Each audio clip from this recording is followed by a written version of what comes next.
Welcome to the weekly share. Zer Shimshon. Sorry, this is a little late. It's Sunday, but Rishon, but it's Gimel Adar Base, Tafshin Pei Base, and this week's Parsha is Vayikra already. This is from Pekudei. I got a little late on Friday for me to do this, so here we go. Vayifroi says, Ha'oil ala Mishkan v'yosem es michse ha'oil ala minamayla kashet tzivu Hashem el Moshe. Yes, Moshe. He spread out the tent over the Mishkan and put the cover of the tent on it from above, as Hashem had commanded Moshe. Now, just think about this for a second. How heavy this must have been.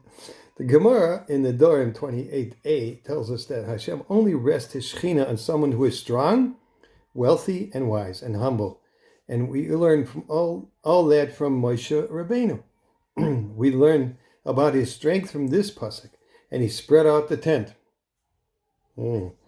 It was Moshe Rabbeinu who spread it. Since Moshe was able to spread the tent cover, he must have been very strong. Except, points out the Gemara, maybe this shouldn't be taken as a proof. Perhaps Moshe Rabbeinu was, as the Ran explains, tall of nature, but limited in strength. So, we still don't have a clear proof that Moshe Rabbeinu was very strong. The Rosh wonders why the Gemara didn't prove Moshe Rabbeinu's strength from a different pasuk altogether. Moshe erected the Mishkan and its pillars. Those are no small, light pillars, right? They were very heavy. His ability to do that task shows how strong he was. Why didn't we learn about Moshe's strength from the second verse? Zer Shimshon explains that the main proof had to be Dafka from when he spread the tent. Why? Since we only had a pasuk that detailed how Moshe Rabbeinu erected the tent, we would not have been able to be certain about his strength. How come? Well, we might have thought that in reality Moshe Rabbeinu was not a particularly powerful person, but Hashem wanted him to have at least a small part in the erection of the Mishkan, and Moshe was therefore miraculously granted the special strength he needed. The strength was not innately his, but it was granted only for one-time use.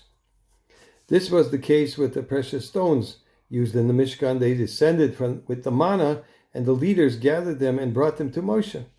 Precious stones fallen from heaven was a singular occurrence that Hashem brought about for the sake of the Mishkan.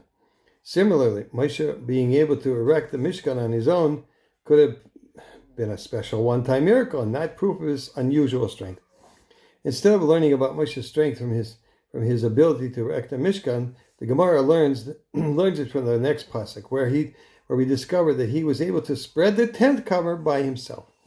This was not a special miracle done so that he would have a part in the construction of the Mishkan. He had already had a part, having been the one to erect the pillars.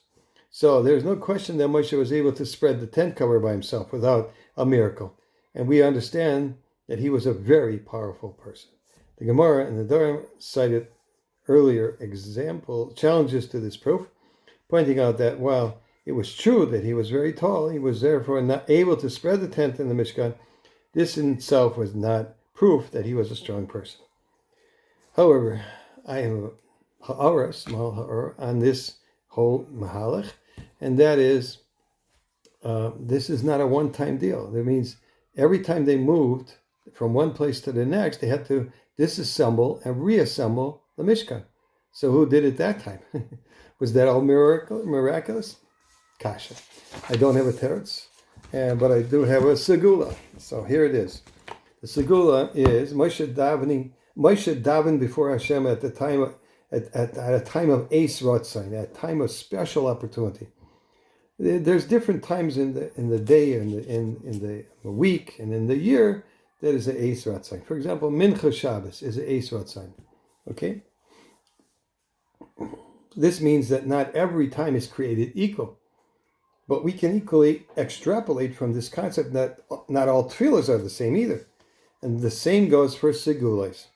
As a rav of a large and prominent kehillah in the States, I try to be there for my people whenever they need me. One morning after Shacharis, one of my regulars approached me and asked to speak in private. I led him into my office where we took our seats across the table from each other. Reb Shaya, I said, "What's on your mind?" "It's my son and daughter-in-law," he replied. "They've been married for a number of years and haven't been blessed with children." He looked at me, and there were tears in his eyes. When I look around the shul, especially on days like Simchas Torah, I see all the fathers and grandfathers with their children and grandchildren sitting on their shoulders. The pain rips through me, and I'm overwhelmed with waves of Agmas Nefesh. He paused and then said, "Would you be willing to daven for my son and my wife and his wife, and to give them a bracha for children?" So Reb Shaya, I replied, "Of course I will daven for you and your mishpacha, but I am going to do more than that." "What do you mean?" "I mean, I happen to know of a very chashuv sefer called the Zera Shimshon. Sefer that has served as a segula for many people. I'm giving you this sefer as a present, and I want you to ask your son to learn it." I handed him a set of svarim, and he smiled at me. "Tell your son that Be'ezus Hashem we will hear good news very soon." Reb Shaya's son accepted my gift with happiness and excitement. It's always nice when you have something concrete you can do for Hashem. He took on himself to learn the Sefer every Friday night after returning from shul and before making Kiddush. Reb Shaya called me the following year on Erev Shabbos. When I answered the phone, I could hear the emotion in his voice. "Rav Yisrael," he said, "I just wanted to let you know the great news. My daughter-in-law just gave birth to a son, and we will be celebrating the Shalom Zacher at my house this Friday night." I wished him a mazel tov from the depths of my heart. I wanted to know if we can expect to see the Rav at our simcha. He asked me almost shyly, "I won't be the same without you there. It won't be the same without you there, especially since I remember the part you played in the Yeshua Gedolah that came through the bracha of the Zera Shimshon, who wrote in the introduction to his sefer, 'Your eyes shall see children and children's children like olive shoots around your table.' So can we expect you to be there?" Reb Shaya, I wouldn't miss it for the world. Not for the world. Have a good week. Tzlacha Rabbah, and he has the simchas of Be'ezus Hashem, all the Yidden getting out of the Ukraine, and we should have Besoros Taiwas from the ganze Welt, that the Mashiach will be coming Be'ezus Hashem, B'Yomeinu V'Karev.